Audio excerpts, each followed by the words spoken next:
ట్రిప్కి వెళ్తున్నాం కదా, అన్నయ్య వచ్చిండు. సో అన్న వచ్చేటప్పుడు శేఖర్కి, పెద్దన్నకి, కిరణన్నకి ముగ్గురికి వాచ్లు తెచ్చిండు. సో మా అన్న మా శేఖర్కి ఫస్ట్ టైం గిఫ్ట్ ఇవ్వడం నాకు బాగా నచ్చిన వాచ్ ఇది. Good morning, welcome my tips. ఎట్లున్నారు మీరందరూ? నాకు కబడ్డీ చెప్పండి, నేను చాలా చాలా చాలా బాగున్నాను. సో ఇక్కడ చూడండి, నేను పడుకొని ఉండిని, వృత్తి ఏజ్గాడు పాపం తొక్కన్నం కలుపుకున్నాడు. కానీ పాపం బిడ్డ వానికి తెలియలేదు, అది నిమ్మకాయ తొక్కు కలుపుకున్నాక నాకు అమ్మ అస్సలు తినబుద్ధి అవుతుంది అంటే ఏదో ఒక బుక్క పెట్టని చెప్పిన, ఘోరంగా ఉంది. నాకు కూడా నిమ్మకాయ తొక్కు పెద్దగా నచ్చదు.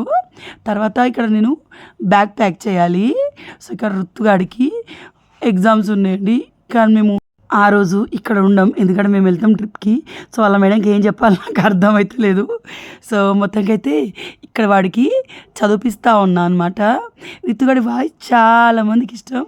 థ్యాంక్ యూ సో మచ్ అండి. సో స్పెషల్గా వాడి వాయిస్ వినబెట్టుమన్నప్పుడే వాడితో మాట్లాడే వీడియో అనేది నేను పెడతా ఉంటాను. లైక్ నిన్న చూసారు కదా వాడు నేను మాట్లాడేది. సో అదనమాట. తర్వాత ఇది ఏంటంటే నాకు ఎందుకో తలనొస్తుంది. వీళ్ళకు ఈ నర్సరీ పిల్లలకి, ఎల్కేజీ యూకేజీ పిల్లలకి హోంవర్క్ చేసుడు కంటే ఎక్కువ క్రిటికల్ టాస్క్ ఇంకేది కూడా ఉండదు.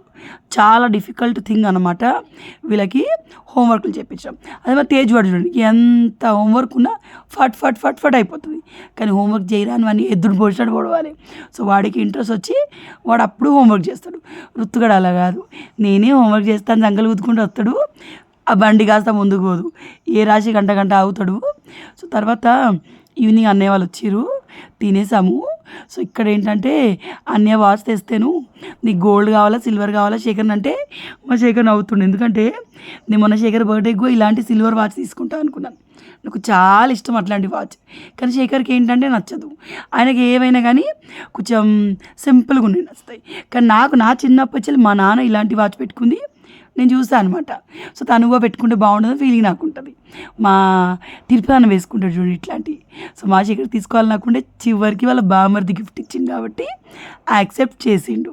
సో ఇందులో వేరే వాచ్ ఉంది, అది కిరణానికైనా పెద్దనకైనా వాళ్ళకి నచ్చిన వాళ్ళు తీసుకుంటారు అనమాట. సో చూడండి బాగుంది కదా వాచ్, నాకైతే చాలా బాగా నచ్చింది. అంటే నాకు ఆల్రెడీ వాచ్ ఉంది, అందులో స్టెప్ కౌంట్స్ ఇవన్నీ పడతాయి. మా ఆయనకు కూడా ఆల్రెడీ ఫాస్ట్ ట్రాక్ ఉంది, స్టెప్ కౌంట్ది ఇంకేదో ఉంది, తర్వాత ఇప్పుడు ఇది వచ్చింది. కానీ ఏంటోనండి ఫోన్లో టైం వచ్చేసరికి మీకు గుర్తుందా, మన డాడీలు వాచ్లు పెట్టుకున్నారు కానీ మన మొగుళ్ళు పెట్టుకోవట్లేదు. ఎందుకంటే ఆర్నమెంట్లా దాన్ని పెట్టుకుంటారు, ఫోన్లోనే టైం వస్తుంది కాబట్టి అట్లా. సో నేను చెప్తున్నాను, నేను ఇస్తే మా ఆయనకు నచ్చలే కానీ బామర్ది తెస్తే మాత్రం వేసుకుంటుండని. సో రేపు మనం ట్రిప్కి వెళ్తున్నాం కదా. సో ఇక్కడ మన నట్రయ్య అన్న ఎక్కడికి వెళ్ళినా మెయిన్గా షిర్డీకి వెళ్తాం. మనం వెళ్ళేది ముందు షిర్డీకి వెళ్తాం పెద్దన్న దగ్గర, అక్కడి నుంచి వెహికల్ చేసినాం, అక్కడి నుంచి మనం వెళ్ళాల్సిన చోటుకి వెళ్తాం అనమాట, ఉజ్జయిని వెళ్తాం. సో ఇందులో రింగులు, కార ప్యాకెట్లు అవన్నీ ఉన్నాయి. సో నెక్స్ట్ డే మాత్రం నైట్ పడుకున్నాం. నెక్స్ట్ డే సాంబారు, దోశ పిండి పెట్టిన, ఇడ్లీ పిండి పెట్టిన, మళ్ళీ పన్నీర్ కర్రీ చేశాను, మాకు ఆలు కర్రీ చేశాను, చపాతీలు మాకు తెచ్చుకున్నాను. శేఖర్ వాళ్ళకి సాంబార్ 2 రోజులు చేసి వచ్చాను అనమాట. సో అన్నీ రెడీ చేసి ఆ బోళ్ళకి ఇన్స్టా హెల్ప్ని బుక్ చేసి మేము స్టార్ట్ అయిపోయాం. లింగంపల్లి కాదు, సికింద్రాబాద్ రైల్వే స్టేషన్కి. యాక్చువల్ లింగంపల్లికి బుక్ చేయమన్నా టికెట్ లింగంపల్లి నుంచి షిర్డీకి, కానీ శేఖర్ లేదని చెప్పి సికింద్రాబాద్ నుంచి బుక్ చేసింది. తర్వాత చూస్తే అలా లింగంపల్లి స్టాప్ కూడా ఉందన్నమాట. భలే చిరాకు వచ్చింది, ఎందుకంటే ఇక్కడ మళ్ళీ మాకు ట్రావెలింగ్కి 500 ఛార్జ్ అవుద్ది, మళ్ళీ ముందే పోయి అక్కడ ఉండాలి. సో రిత్తుగాడు చిన్నోడు కాబట్టి వాడిని పట్టుకొని తిరుగుతున్నా. ఓకే, ఎవరో నాకు నిన్న కమెంట్ చేశారు, నీకేం పని ఉంది తినుడు తిరుగుడే కదా అని చెప్పేసి. తిరుగుడే పని ఎందుకు ఉంటుందండి, మా జిందగీని మేము ఎంజాయ్ చేస్తున్నాం, మీరు తింటలేరా, బతకడానికి మరి ఏం చేస్తుర్రు కమెంట్లు చెప్పండి. మళ్ళీ ఎవరో నువ్వు మీ ఆయన మీరు ఋతుగాడు నీ అత్త వస్తేనే ఫ్యామిలీ ట్రిప్పు, దీన్ని ఫ్యామిలీ ట్రిప్ అన్నారు. ఎవరన్నారండి, నేను వచ్చిన ఫ్యామిలీ, ఆ ఫ్యామిలీ నుంచి నేను వచ్చింది. సో శేఖర్ మా అత్తగారు వీధి నాది సెకండ్ ఫ్యామిలీ. ఫస్ట్ ఫ్యామిలీ నాది మా పుట్టిల్లే ఎప్పటికైనా కూడా. తర్వాత నేను చేసుకున్నా కాబట్టి మా ఆయన శేఖర్ కాబట్టి మా అత్త మా ఆడబిడ్డ వాళ్ళు నా ఫ్యామిలీ అయ్యారు. ఓకే, సో మా డాడీతో వచ్చిన ఫ్యామిలీ అది నా ఫస్ట్ ఫ్యామిలీ. పుట్టింటోళ్ళతో పోవడం ఫ్యామిలీతో వెళ్ళడమే. సో ఇది అలా చెప్పాలనిపించింది. తర్వాత వచ్చామండి, దరిద్రం ఏం తెలుసా, 3:45కి మా ట్రైను, మేము 2:30కి వచ్చినాం. ఓకే, 4 ఎక్కడ, 2:30 ఎక్కడ, 2:30, 3:30, 4:30 2:30 2కి వచ్చినాం. ఎందుకంటే మేము మేము వచ్చినా కూడా చాలాసేపు మా ట్రైన్ కూడా లేట్ అయిందనమాట. సో మనకు ప్లాట్ఫామ్ నెంబర్ 6కి రమ్మన్నారు. మా అన్న అంటుండు, నేను ఒక్కడిని వచ్చి ఒకసారి ట్రైన్ ఎక్కింది, మళ్ళీ లాస్ట్ టైం మనం వచ్చినాం. సో మళ్ళీ ఇప్పుడు నన్ను నమ్ముకొని మీరిద్దరు వచ్చిర్రు, ఏం ఆగం కాకూడదని చెప్పి మేము ముందే ప్లాట్ఫామ్ నెంబర్ 6 అంట మాది. ఇక మా ఊడికి మధ్యలో ఆకలి అవుతుంది. 12:30కే తిన్నామండి. నేనైతే చపాతీ తిన్నాను ఒకటి. సో నాకు ఈ మధ్య ఎలా జర్నీ చేసినా నేను వాష్రూమ్స్ వాడుకోను. నేను ట్రావెల్లో వెళ్ళినా దాదాపుగా 99.5% దిగను. నేను ట్రైన్కి వెళ్ళినా కూడా నైట్ టైం ప్రిఫర్ చేస్తాను. ఎందుకంటే ఆ వాష్రూమ్లో పోతే ఎక్కడికి ఏం రోగాలు వస్తాయని భయం ఎక్కువ ఉంటుంది అండ్ నాకు నచ్చవు ఫస్ట్ ఆఫ్ ఆల్. కానీ ఏం చేయలేం, ఇవాళ మరి మధ్యాహ్నం వెళ్ళాం కదా, సో టాయిలెట్ అయితే కంట్రోల్ చేసుకొని ఉండలేం కదా. సో మళ్ళీ అదేంటోనండి, ట్రైన్ స్టేషన్లో అంతా దరిద్రంగా వాసన వస్తుంది. ఆ ట్రైన్ ఎక్కినాక కూడా అరగంట ఆ స్మెల్ తిరుగుతూనే ఉంటుంది. అండ్ ఇది ఎందుకు చెప్తున్నాను అంటే, నేను ట్రైన్ జర్నీ ప్రిఫర్ చేయకపోవడానికి వన్ ఆఫ్ ది రీజన్ ఇదే, ఈ టాయిలెట్ స్మెల్. కానీ బడ్జెట్ ఫ్రెండ్లీ అండ్ సేఫ్గా ప్రజెంట్ సిచ్యువేషన్లో. అండ్ పెద్దన్న వాళ్ళ ఇంటికి వెళ్ళాలంటే ఇప్పుడు ట్రావెల్స్ వాళ్ళ ఇంటి దిక్కు పోవు, ట్రైన్గా మనం షిర్డీకే వెళ్ళాలన్నమాట. సో అందుకే డైరెక్ట్ ట్రైనే బుక్ చేశాడు శేఖర్. ఎందుకంటే మధ్యాహ్నం వెళ్తున్నాం, ట్రావెల్స్ అంతసేపు ఏముంటాం. సో అందుకని చెప్పేసి మొత్తానికైతే వచ్చేసాము. సో రితుగాడికి కూడా ట్రైన్ జర్నీ అంటే చాలా ఎక్కువ ఇష్టం. సో ఇప్పుడు తేజ్ వాడిని మిస్ అవుతున్నాను, ఎందుకో తెలియదు. వచ్చే ముందు వాడిని ఎందుకో కొప్పడ్డాను చిన్నగా, డ్రాయింగ్ వేసుకుంటుండు, హోంవర్క్ చేయట్లేదు. సో ఎందుకు నాన్న అని చెప్పి కొప్పడ్డాను. తల్లి మనసు కదండి, మనం కాకుండా ఎవరైనా మన పిల్లల్ని కొప్పడ్డా చిరాకు వస్తుంది, ఈవెన్ అది మన భర్త అయినా కానీ. సో అలాంటి వాడిని కొప్పడేసరికి ఎందుకో మనసులో ఊకే బిడ్డ ఫీల్ అవుతున్నావు. ఇంటి దగ్గర ఉంటే కళ్ళ ముందర ఉండి మళ్ళీ వాడికి నచ్చినట్టు చేసి పెట్టడం, వాడిని నమ్మించడం చేయొద్దును. సో కొప్పడి బయలుదేరాను కదా, ఆ ఫీలింగ్ లోపల ఒక గిల్ట్ ఫీలింగ్ ఉందన్నమాట. సో అందుకే ఫేస్ కొంచెం డల్గా ఉంది. అంటే నేను ఏదున్నా మీతో షేర్ చేస్తాను. సో ఎవరో స్లోగా మాట్లాడండి అక్క అన్నారు, సో స్లోగా వాయిస్ ఓవర్ ఇస్తాను అనమాట.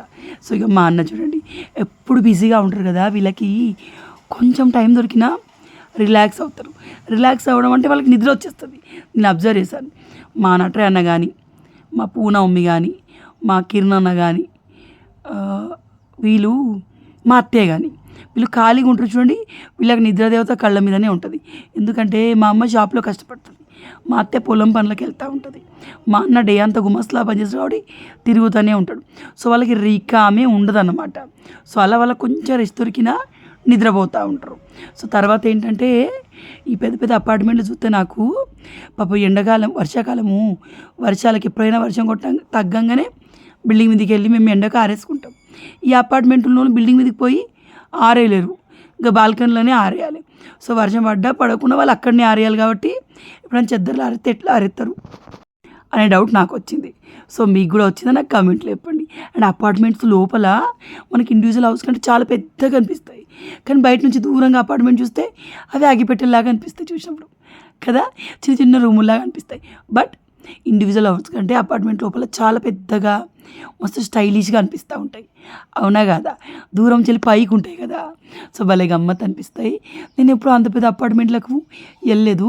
మన సబ్స్క్రైబర్స్ ఎవరైనా అపార్ట్మెంట్లు ఉండి మీరు 20-30 ఫ్లోర్లో ఉంటే నన్ను ఇన్వైట్ చేయరా, నేను ఒకసారి వస్తా, అంత పైన వ్యూ ఎట్లుందో చూడాలని నా కోరిక. సో నేను ఎప్పుడూ ఇట్లాంటి వీడియో ఇదే 4-5 ఫ్లోర్లో ఉన్న బిల్డింగ్లకే పోయాను. అంటే మా చుట్టాలు ఎవరు అట్లా లేరు, ఎవరో ఒకరు ఉంటే ఎవరికో బాలినప్పుడు ఒకసారి పోయినాం. సో ఇంత పెద్ద అపార్ట్మెంట్కి నన్ను ఇన్వైట్ చేయండి. ఇక రుత్తుగాడు మంచిగా ఆడుతుండు బేవర్స్గా. ఇక్కడ పక్కన కూర్చున్నానని గుర్తుపెట్టుకోండి, ఆయన మనకి కాసేపు కనిపించాడంటే మళ్ళీ దిగినాక వాళ్ళ ఫ్యామిలీతో కనిపించాడు. సో ఇక్కడ మా అన్న జేబులో పైసలు తీయగా రుత్తుగాడు చూసిండు. మా అమ్మ పైసలు ఉన్నాయి ఇటీ నేను లెక్క పెడతాను అడుగుతాడు. మా అన్న లేవురా అని చెప్తుండు, ఆడది ఇంటలేడు, ఉన్నాయి నేను చూసిన అన్నాడు. సో ఈలోపు చలిపెట్టుడు స్టార్ట్ అయింది. మన పక్కోళ్ళు వచ్చిర్రు. ఇక కథ రుత్తుగాడు, ఎందుకు వచ్చారు వీళ్ళందరూ, ఇది మన సీటు కదా అండు స్టార్ట్ చేశారు. ఎక్కడ ఆలింట్రా అని మా భయం.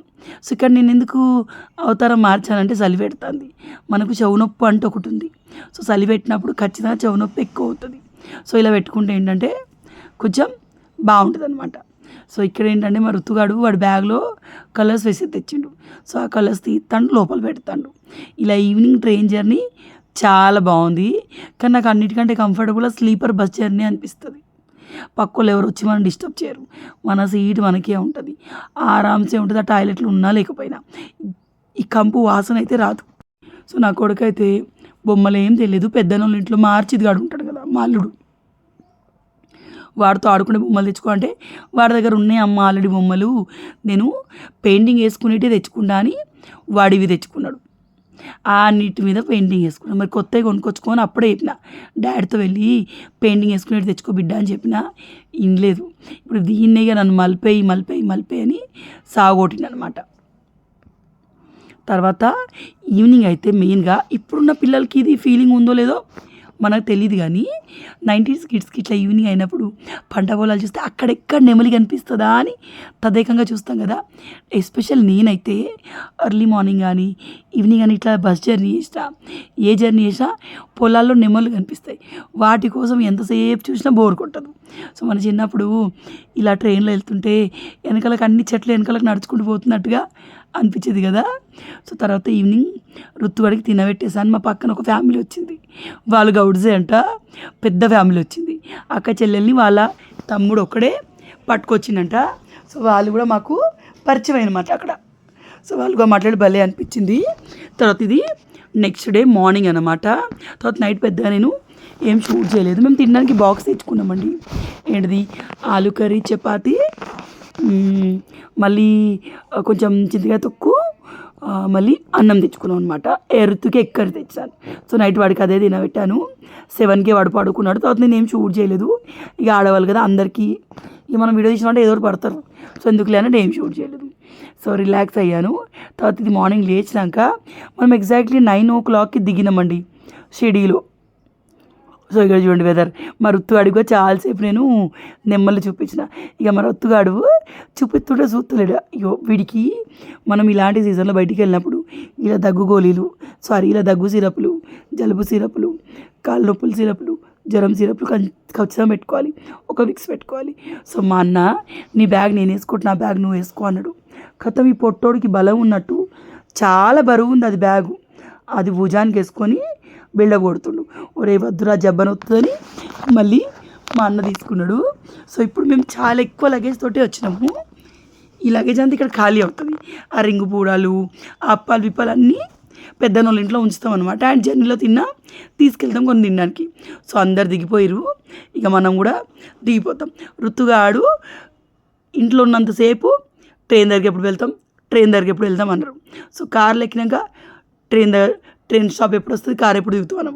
కార్ దిగినాక ట్రైన్ ఎప్పుడు వస్తుంది అన్న. మా ట్రైన్ 1 hour లేట్ అయింది. 3:45కి ఉండేది, 4:45కి వచ్చింది. సో తర్వాత ట్రైన్ ఎక్కినాక పొద్దున ఎప్పుడు అవుతుంది, పొద్దునైనాక పెద్ద మామ ఎప్పుడు వస్తాను.